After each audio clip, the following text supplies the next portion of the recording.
Hello everyone, welcome to skill I Q में आपका स्वागत है। बात करेंगे हम लोग पार्ट नंबर अपने 8 की, सॉरी पार्ट नहीं, टेस्ट नंबर 8 की। और इस टेस्ट में हम, पता है आपको कि 10 क्वेश्चंस आपके PYQs आपको देखने को मिलते हैं विद एन एक्सप्लेनेशन। ठीक है, चलिए स्टार्ट करते हैं फर्स्ट क्वेश्चन से। ज़्यादा बातें करते हम ज़्यादातर नहीं हैं। बातें करने के लिए आपके पास लाइव सेशंस हैं, उसको आप अटेंड कर सकते हो सैटरडे या संडे, इट डिपेंड्स जो भी है सिचुएशन पे। ठीक है, देखो, choose a soft option. Soft option जब हम चूज़ करते हैं, बहुत ही आसान जो स्थिति होती है उसको चूज़ करते हैं। Choose a comfortable place to spend the night, target the weaker players to win the match, do the thing that is the easiest और least likely to cause trouble in a particular situation, या फिर always choose comfort over hardship.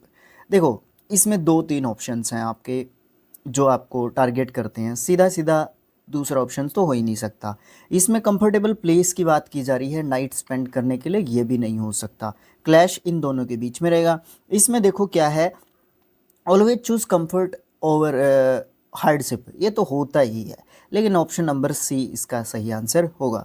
देखो, ऐसी चीज़, ऐसा काम करते हैं जो बहुत ज़्यादा आसान है या जिसमें बहुत कम हमें प्रॉब्लम होगी किसी भी पर्टिकुलर सिचुएशन के अंदर, तो ये ऑप्शन आपका स्ट्रॉन्ग रहेगा बजाय कि इसके। ठीक है, ये तो एक नेचुरल जो है बात है ही कि हम लोग है ना क्या करते हैं, जो हार्डशिप होगी ना उसके ऊपर जो है सोचते ही हैं कि हमें प्रॉब्लम कम से कम हो।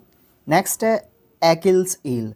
ये आपको पता ही है कि कमज़ोर टारगेट के ऊपर जो है आपका जो है क्या होता है, कमज़ोर चीज़ जो है हमेशा आपकी टारगेट पे होती है। A weakness which turns out to be a strength, ये नहीं है, ये बात बिल्कुल भी नहीं है।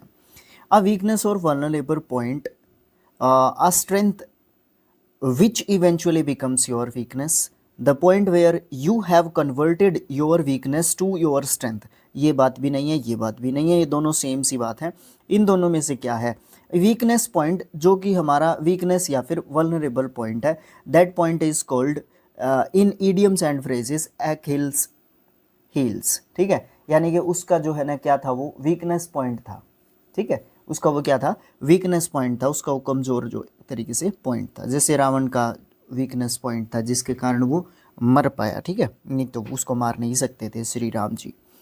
कम दैट में, कम दैट में का मतलब क्या होता है, ये विलियम शेक्सपियर जो है हमारे महान राइटर, ब्रिटिश राइटर, उनके नाटकों से निकला है। इसका मतलब बता देता हूँ मैं आपको सीधा सीधा। कम वट में का मतलब क्या होता है, इसका मतलब ये होता है कि कुछ भी हो ये तो होगा ही, कुछ भी हो ये तो होना ही है, ये तो होना ही था।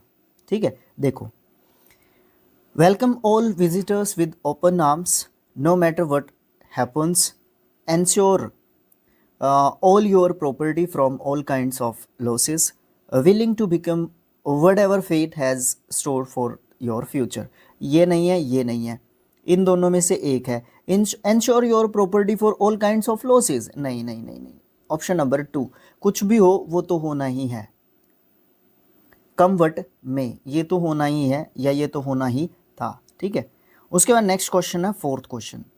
ये कहता है बैक सीट ड्राइवर। इसमें क्या होता है कि मैं गाड़ी नहीं चला रहा हूँ और आपको पीछे से मैं इंस्ट्रक्ट कर रहा हूँ, बार बार मैं आपको बता रहा हूँ, इंस्ट्रक्ट कर रहा हूँ मैं आपको। A passenger who gives unwanted and या और unheeded directions to the driver. Yes yes, this is the right answer. बाकी 3 ऑप्शंस को मैं आपकी खुशी के लिए पढ़ देता हूँ। A person who gives unwanted advice to sometimes right, ये बात नहीं है।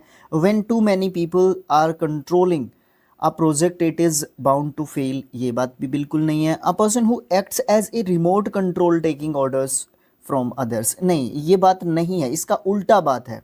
ठीक है, वो आपको रिमोट कंट्रोल की तरह जो है क्या कर रहा है कि आपका रिमोट बनना चाहता है, वो आपको अपने तरीके से कंट्रोल करना चाहता है, आप उसके तरीके से कंट्रोल नहीं हो रहे हो।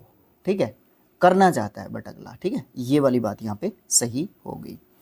नेक्स्ट जो क्वेश्चन है वो अपना है a bad patch. A bad patch, इस बात का क्या मतलब होता है?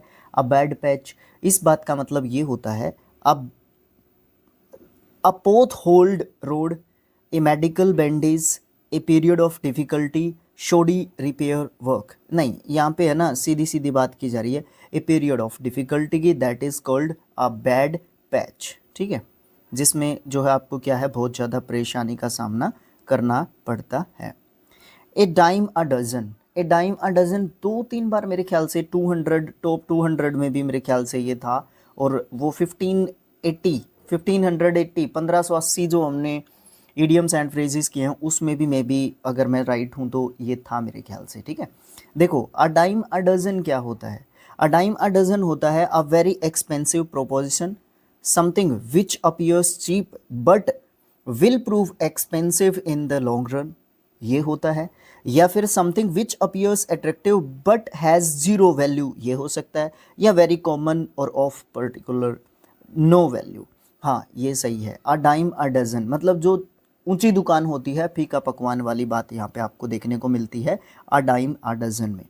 Burn the midnight oil, burn the midnight oil मतलब इसकी जॉब लग गई भाई, अब तो इसके पास पैसा ही पैसा होगा, but there is a big question mark, या फिर there is a lot of hard work, है ना, उसके पीछे बहुत हार्ड वर्क है उसका सामने वाले का।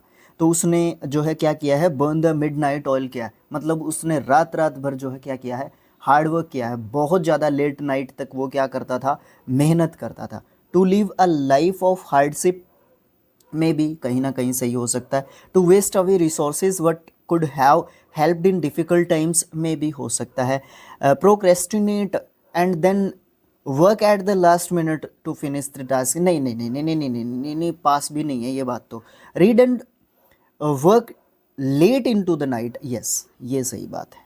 देखो देखने में strong options option number A and B लग रहे हैं, but burn the midnight oil का मतलब होता है जो रात रात भर तक या लेट नाइट तक जब कोई काम करता है, ठीक है ना, लेट नाइट तक जब कोई काम करता है, जो विदेशों में जाते हैं बच्चे लड़के, है ना, हमारे लड़के लड़कियां भी हैं इंक्लूडेड उनके साथ ही हैं, तो वो क्या कहते हैं कि रात रात भर 2-2 शिफ्टों में 3-3 शिफ्टों में हम लोग काम करते हैं, तो बर्न द मिडनाइट ऑयल जो है वहाँ पे भी सही बैठता है एक तरीके से ये मुहावरा। Throw the towel in, throw the towel in का मतलब क्या होता है कि आपने है ना, आपने कोई जो है काम करना स्टार्ट किया था, बट आपने आपके सामने कोई हार्डशिप आई या डिफ़िकल्टी आई, एक बैड सर्क्यूमस्टांस आया, एक पर बुरी विपरीत परिस्थिति आपके सामने आई, तो आपने क्या कर दिया, हथियार डाल दिए, आत्मसमर्पण कर दिया, तो वो वाली बात यहाँ पे आपको देखने को मिलती है, ठीक है। To challenge someone, to offer a signal of peace, या फिर to quit in defeat, to stop a bad situation from getting rose, यहाँ पे आपका ऑप्शन नंबर सी जो है आपका सही आंसर है। इसका मतलब क्या होता है कि हम जो है क्या कर देते हैं, आत्मसमर्पण कर देते हैं हार के डर से, ठीक है, या हार गए थे एक बार तो हमने आत्मसमर्पण एक तरीके से कर दिया, जिससे हम क्या है, हार को जो है एक तरीके से पचा नहीं पाते हैं, वो वाली चीज़ आपको देखने को मिलती है throw the towel in. Next है कांट जज a book by its cover, ये तो बहुत जो है आपका आसान है, इसमें से आपका आंसर आप लोग कमेंट बॉक्स में लिख के बता सकते हो, बाकी हम भी देख लेते हैं क्या होगा, ठीक है। If you love someone something dearly then you have to protect it, you should not prejudge the value of something by its outward appearance alone, या फिर आप बोल सकते हो to make a false opinion about without even saying that person is prejudiced, या फिर a book a bad book needs a good cover to make it saleable, ये तो है ही नहीं, ये वाली भी आपकी नहीं है। अब आपका ऑप्शन नंबर बी या फिर सी में से आपका राइट आंसर है, आप मुझे कमेंट बॉक्स में लिख के बता सकते हो इसके लिए आंसर, क्वेश्चन नंबर 9 के लिए आपका आंसर। भाई ये मैं भूल जाऊंगा, आप लोग 9 लिखोगे, उसके बाद आपका ऑप्शन लिखोगे बी या फिर आपका सी, ठीक है, आप और लिखना चाहो आंसर भी आप साथ में लिख सकते हो, ऑप्शन नंबर भी लिख के, ठीक है। ड्रैकोनियंस लॉ, ड्रैकोनियंस है ना, एक पर्सन था ड्रैकोनियन, इसने ना बड़ा सख्त कानून बनाया था, ठीक है, ये 600 BC के बाद है, उसने एक कॉन्स्टिट्यूशन लिखा था, और उसने जो है कानून बनाया था अपराधियों के लिए, बड़ा कठोर कानून जो है एक तरीके से उसने बनाया था, ठीक है। रिटन लॉ ये तो था ही, extremely severe law, yes this is, oral law नहीं था, लेनिएंट लॉ भी नहीं था, लेनिएंट तो बिल्कुल ही नहीं था, वो बहुत ज़्यादा हार्ड था, बहुत ज़्यादा स्फीयर था। और रिटर्न तो था ही, लेकिन यहाँ पे ऑप्शन नंबर बी ये पूछना चाहता है कि वो कानून तो था, लेकिन वो कैसा कानून था, हार्ड था कि लेनिएंट था। तो वहाँ पे वो कानून आपका कैसा था, हार्ड जो है आपका कानून वो था। तो इस तरीके से आप लोग अपना जो है 8th जो है टेस्ट का पार्ट जो है कंप्लीट कर चुके हो। नेक्स्ट जो पार्ट होगा वो हमारा 9th होगा, ठीक है। Thanks for watching, thank you so much. आप लोग लाइक शेयर सब्सक्राइब कमेंट ये सब जो है कर सकते हो, ठीक है। Thank you so much.